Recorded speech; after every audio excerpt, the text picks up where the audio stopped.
Hello Transformers fans, my name is Ronan and welcome back to another Transformers figure review. Today we're going back to 2018, a time when the Prime Wars trilogy was ending and Hasbro was revealing the next line of Transformers toys. War for Cybertron, Siege, blast effects by Masters, and all new toy design philosophies. G1? But cool. This line brought a generous roster of characters through a filter of war and battle-hardened times. Some characters even got toys for the first time in a while. Skytread had gotten his deluxe class figure in the first wave. In the second wave, Sixon became a popular character. During all of this, a fan poll was created by Hasbro to see who the public would want in future waves. Needlenose vs. Trax, Impactor vs. Mirage, and finally, Wheeljack vs. Spinister. Impactor and Mirage won and were put into wave 4, but then Hasbro released Spinister in wave 5 anyways. Spinister here was one of the most unique figures of his time. Throughout time, he had always been pushed down to being a repaint exclusive that was hard to come by. He even had an appearance with the TF Collectors Club as a repaint of the helicopter mold from Prime Wars trilogy, but it still wasn't a unique toy of Spinister. In this new line, Hasbro had taken creative liberties to make him look and feel amazing. The plastic quality back from Siege felt like candy in your hands and for your eyes. Nothing feels left out of place. No weird usages of cheaper plastic or flimsy parts. All figures from this line had gotten this treatment. All the details that were painted here were in homage to his original G1 figure stickers, with an added extra paint for battle damage and scuffing. The deluxe class characters were all great, but with how tall and colorful Spinister was, it was only a matter of time before people found out he was a hidden gem. His height difference from other deluxe class figures was very astonishing.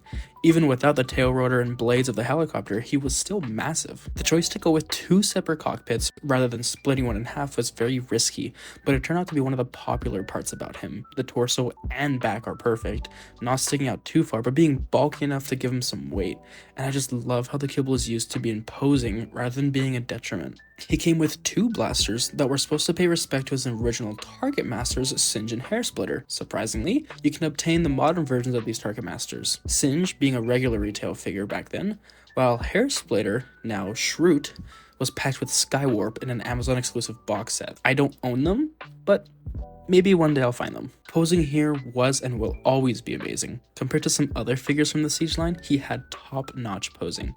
His head can rotate, not much up, but he can look down. Arms rotate, swivel, and have a double elbow joint. Wrist and waist can swivel. If you were to slightly untransform Spinister, he can even cheat an ab crunch. Legs kick up and back and sideways, thigh swivel, a knee bend that can also be cheated for more range, and amazing foot posing. A little bit of up, a bunch of down, and some side to side. Compared to others, he is one of the greatest posing figures in the Generations line from recent years. Transformation here is super unique and a blast. His chest folds out and covers his head, then you can fold out his blades. I just love the asymmetrical transformation, where one leg rotates the hip and folds in one way, and the other just folds oppositely. One foot rotates and tabs in, while the other simply folds out and tabs in. This copter is nice. A little interesting that the arms don't do much more than just fold up, but it looks nice and it gives the helicopter some needed bulk. It's supposed to resemble a Cybertronian-styled Apache helicopter, and it hits those marks perfectly. Especially for deluxe class, it's amazing what it's able to pull off. Now, it is strange that a second cockpit is just hanging upside down on the bottom of the helicopter, but it doesn't bother me. Weapons can be stored on 6 different 5mm ports total on the side of the helicopter, but I just use the ones that are at the bottom of his feet. My only gripe in general with this figure is that the guns don't match, so when you peg both of them on, they're not symmetrical. My final thoughts, outstanding. That's the word that best describes this figure. So many people still have this figure ranked as one of the best deluxe class figures that came out from the War for Cybertron and Legacy series. He dominates the playing field for posing and fun, the transformation is unique and interesting, and the helicopter is just great to handle and feels solid. He also looks amazing to his Target Master buddies Needlenose and Quake. Sadly, he is a very hard figure to come by in the aftermarket. Even if you do find him, it'll cost you an arm and a leg. In the end, he will always be one of my favorite figures in my collection. Anyways, thank you guys for watching this review. Consider subscribing or liking the video to help out, and I'll see you guys in the next video.